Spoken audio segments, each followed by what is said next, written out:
In a series of recent terror attacks, a Palestinian Arab terrorist rammed his car into pedestrians in Tel Aviv and then began stabbing people on the sidewalk. The attacker was neutralized by a civilian on site, and 5 injured people were evacuated to the hospital.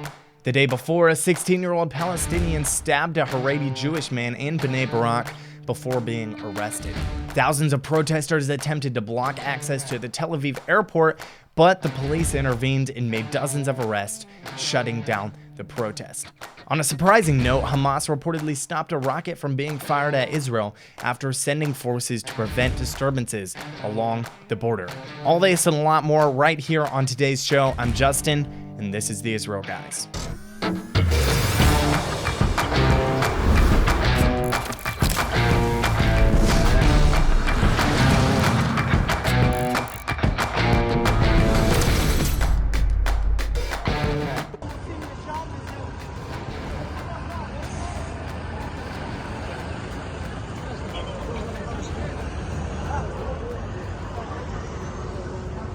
Welcome to the Israel Guys, where we believe that in a world of Jew hatred and anti-Israel propaganda, you should have a direct connection to the land and people of Israel. Guys, I hate starting off the show on a bad note with bad news, but unfortunately have to report that there was a terror attack that took place yesterday. This time it was in Tel Aviv. It was a shooting and a ramming attack. A Palestinian Arab terrorist drove his car into pedestrians at a bus stop on Pinchas Rosen Street in Tel Aviv's northeastern Ramat HaChayal neighborhood.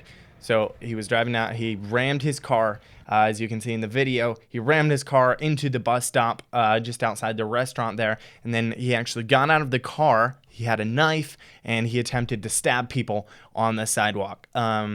Thankfully, a civilian and a police officer were on site. They shot him and neutralized him on the spot, so he didn't injure more people. MDA, EMTs, Magen David Adom, which is what it stands for, EMTs and paramedics provided medical treatment and evacuated 5 injured to the hospital. One of them, a 46-year-old woman, is in serious condition with multiple systemic injuries. 2 victims in their 30s in moderate condition with body injuries, and then 2 in light condition. Finance Minister Bezalel Smotrich said in response to the attack, quote, "Our enemies want to harm us in Tel Aviv, in Eli, and everywhere in the land of Israel, and against them, we need to show unity and determination in Tel Aviv, in Eli, and everywhere in the land of Israel. Our heroic soldiers are working even at this time to harm the terrorists and their messengers in Jenin, and we pray for their well-being and success. The Israel Defense Forces and the security forces will lay their hands on each of those who seek our harm. I wish a complete recovery to the wounded and embrace their families." So while Israel's finance minister sent condolences to the families of the victims and was saying, we need to stop terrorists, the Hamas spokesperson, Hazem Qassem, he praised the attack. He said this: "It is the first response to the occupation's crimes against our people in the Jenin camp. This is an implementation of what the resistance promised, that the occupation will pay the price for its crimes." National Security Minister Itamar Ben Gvir, he said this. He said, "Together with the entire people of Israel, I send wishes for a speedy recovery to the injured and a warm embrace to the families. I congratulate the brave citizen who neutralized the terrorist, prevented the continuation of the incident, and saved lives. This neutralization once again proved the importance and effectiveness of citizens carrying weapons, and I call on the public who meet the requirements to carry firearms with you. Our war in Jenin is our war in Tel Aviv. We are faced with a bloodthirsty enemy who does not distinguish between right-wing and left-wing, between religious and secular, adult and child, man or woman. Every Jew is a target for those murderers, and we will fight vigorously against those murderers." So Ben Gvir has, before he's pushed for more openness for or making it easier for Israeli citizens to carry firearms, and this really proves his point here, because he's saying it was really amazing. Like, you can't imagine what would have happened if the citizen on site, the civilian who shot the terrorist, I can't imagine if he didn't have a gun, or if nobody around had a gun. The attack could have been a lot worse. He could have injured more people and even killed people.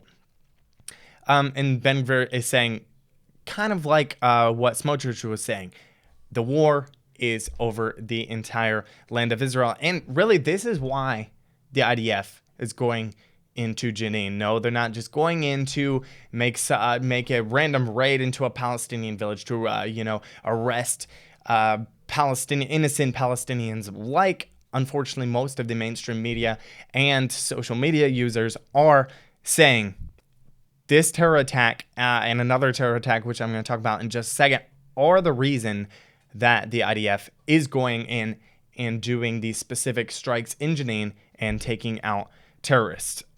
This terrorist was identified as a 23-year-old from the Mount Hebron region. We're not going to say his name, but something that I can guarantee you will not hear in the mainstream media is, do you know why this Palestinian was in Israel in the first place? He was not an Israeli civilian. He was not a citizen. This was a Palestinian Arab. But do you know why he was in Israel in the first place? He had a medical permit from Israel. He obtained a medical permit from Israel to get to receive medical treatment from Israeli doctors. And do you know what he did? He abused the power that Israel gave him. He abused that and went and tried to murder Jews. It is absolutely sickening. Guys, there was another terror attack the day before this one that we're just talking about. 16-year-old Palestinian Arab. He stabbed a Haredi Jewish man in Bnei Brak. The 28-year-old victim was taken to the hospital in light condition. United Hatzalah medic Menachem Saltuksky said, quote, I gave the victim first aid and he was sent to Mayane HaYeshua Medical Center. He continued to receive medical treatment while in the ambulance. This is a 28-year-old man whose condition is currently light. Guys, continue to pray for all the victims that were injured in the last couple days. Pray for the safety of Israel and pray that the terrorism would stop here. The terrorist here was arrested, as you can see in this video here. Guys, we're going to talk a little bit about the judicial reform protesters, but first, make sure to subscribe if you're watching here on YouTube or on Rumble, or follow us wherever you're listening or watching. Also, go check out our social media pages, Instagram, Twitter, Facebook, run all those. And we have a breaking news WhatsApp group. It's a brand new group. We're going to be putting out all of our latest content, also maybe some other stuff that won't be posted on YouTube or our social media pages. The link will be in the description below. Make sure to go check that out. So thousands of judicial reform protesters, they tried to block access to the Tel Aviv airport on Monday. So the organizers of the protest, they called for demonstrators to arrive in convoys, which they did before. You know, they would have buses go and pick up the protesters and bring them to the protest. But they called for the demonstrators to arrive in convoys and gather at Terminal 3, which is the main terminal there at the airport. Most of the arrivals and departures happen from Terminal 3. But this time, thankfully, the police were on top of the protest. Dozens of protesters were arrested. This is from JNS, Jewish News Syndicate. They said this: demonstrators blocked roads leading in and out of the country's principal international gateway, prompting police to use riot dispersal means. Authorities were also seen ejecting protesters from the airport's arrivals hall. At least 4 protesters were arrested for blocking the primary road to the hall. The police said this in a statement. They said, quote, we once again emphasize that people can exercise their basic right to protest, but we will carry out enforcement to ensure emergency services maintain access to Ben Gurion Airport and in order to maintain public order. So the police are saying, yes, it's a free country. We have free speech. You're able to protest. That's a person's basic right. They should be able to protest, but, you can't block off emergency services. You can't block off the airport. There's a lot of people going in and out. That crosses the boundary of free speech there. This is also, according to JNS, they said earlier in the day, hundreds of protesters blocked access roads to Haifa port, preventing vehicles from reaching Israel's largest cargo link. So, some craziness happening, but thankfully it looks like the police has everything under control, and they were able to stop this plan to block off the airport. Well, at least for now. As far as I know, I haven't heard anything about Netanyahu saying, if he's going to continue pushing for the judicial reforms.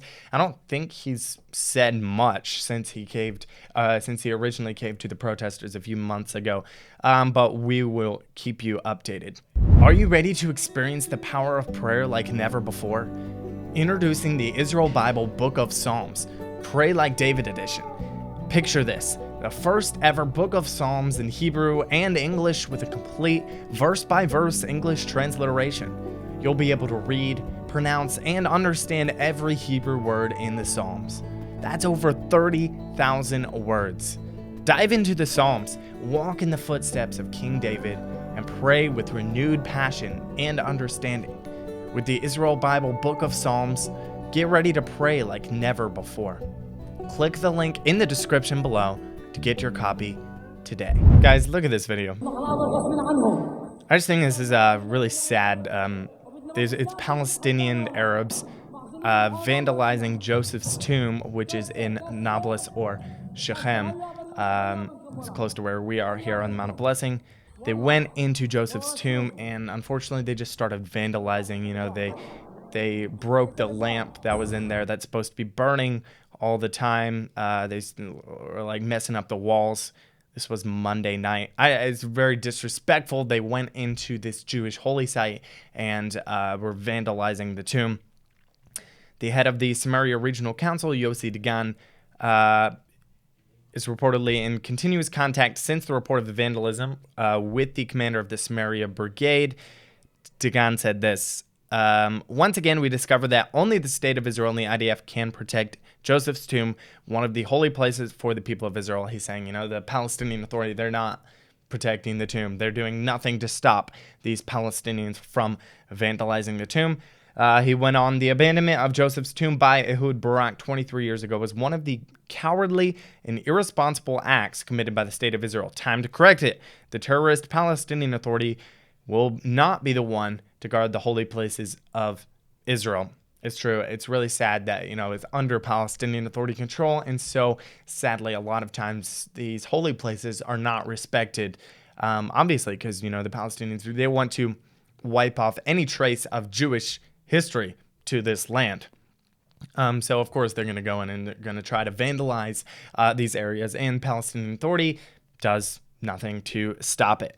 Guys, I saw an interesting story, which I thought you would find interesting as we close out here today. But the terrorist group Hamas, they actually stopped a rocket from being fired at Israel in Gaza. Apparently, they're very scared of retaliation from Israel.